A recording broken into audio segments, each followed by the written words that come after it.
called Continuing Your Education to Make Your Businesses Successful. Does everyone have a copy of this? If not, we will make sure that you have one. But this is basically a tool to define who your audience is, who your demographic is, who your market is. A very, very important tool. So first I'd like to talk about who your primary buyer is. This is where the majority of your revenue is going to come from. Your secondary buyer will include maybe your future buyer. So to give you an example, if I was to ask you, and some of you have already heard this from attending some of my classes, but if I was to ask you, who is your primary buyer, you would have to be able to define that market. I would hope that you wouldn't say, well, everybody, because you really know that everybody's not your market. So you're going to look for a primary market to make sure that you know exactly who you're trying to reach when you're utilizing any form of social media or advertising. Because this is going to help you save money so that you're not just doing a shotgun approach on your advertising or your marketing. Your secondary buyer, again, would include your future buyer. So let's just say, for example, that you were doing artwork and it was geared towards, I'm using this as an example, so please forgive me. You're doing artwork and it's geared towards mothers, and it's artistic work that has to do with children. Your moms would probably be your primary target, but your grandmothers might be your secondary target, or your aunts. So that's an example of how that would work. Very important that you think about the ratio of male to female.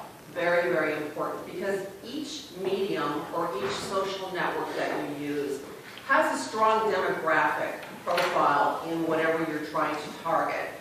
Believe it or not, the TV stations, radio, newspaper, those programs are targeted towards certain demographics. So if you're going to be considering doing something like that, because that's where my background is, you want to make sure that you're reaching the right audience. It's no use advertising again, using, for example, that you were doing children's artwork, advertising on ESPN. That just does not make sense. Okay, and that's pretty self-explanatory. But it's very important that you know who your audience is.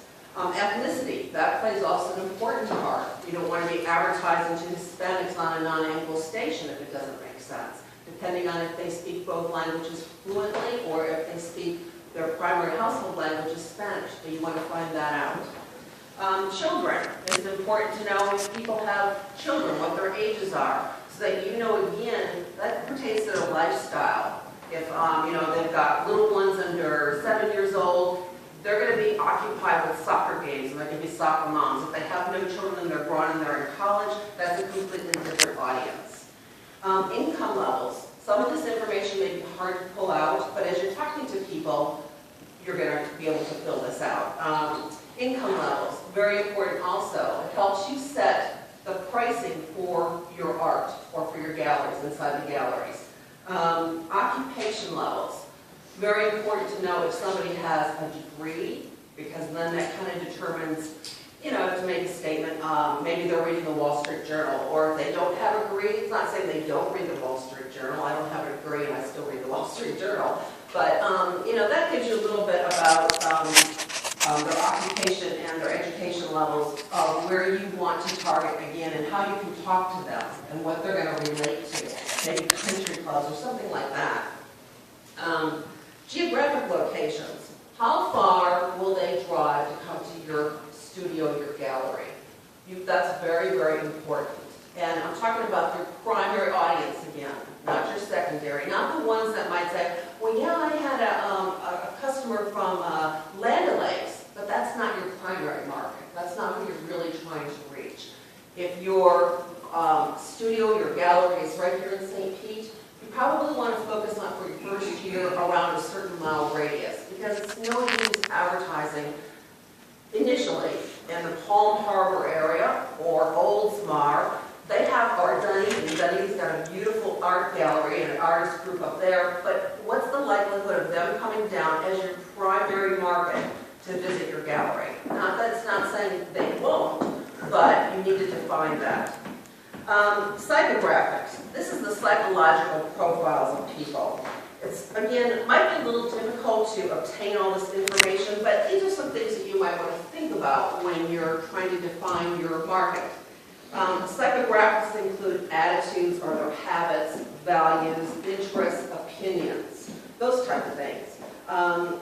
Examples of a psychographic is quality is always worth the price. So if somebody says that to you, you can kind of go into the selling process in a certain way.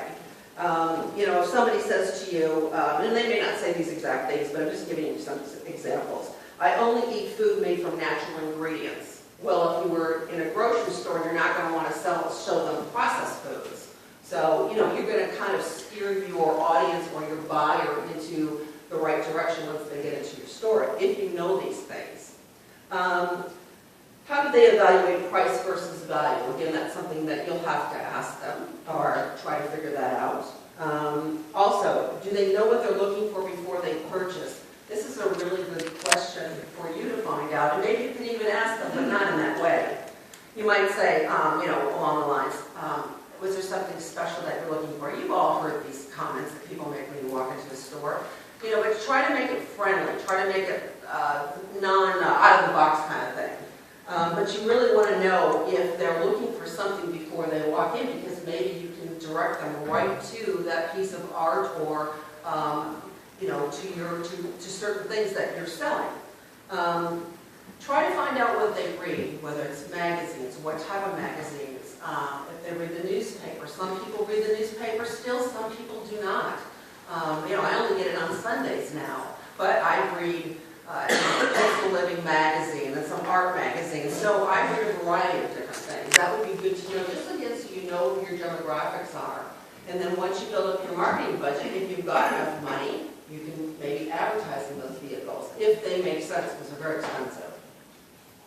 You also want to ask, what do they listen to, or what do they watch on TV? If you can find that out, sometimes, again, these questions are difficult, but you might bring up a conversation about something. Antiques Roadshow, maybe you might be able to infuse that into a general question, if you're familiar with the show, and try to find out what they listen to or watch. And they may say, I've never seen the show. Well, then you want to go back off of that. Maybe they're not into that, but maybe something else of interest, the History Channel or Discovery Channel.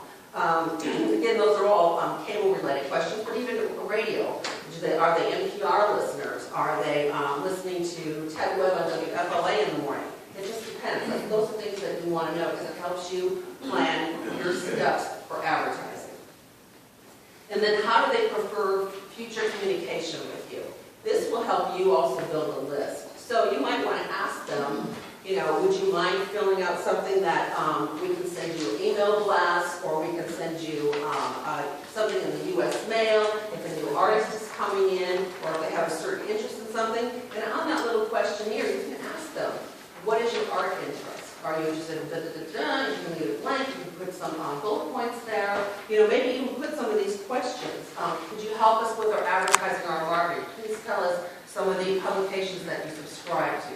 So you can pretty much find out your market if you have the answers to these questions.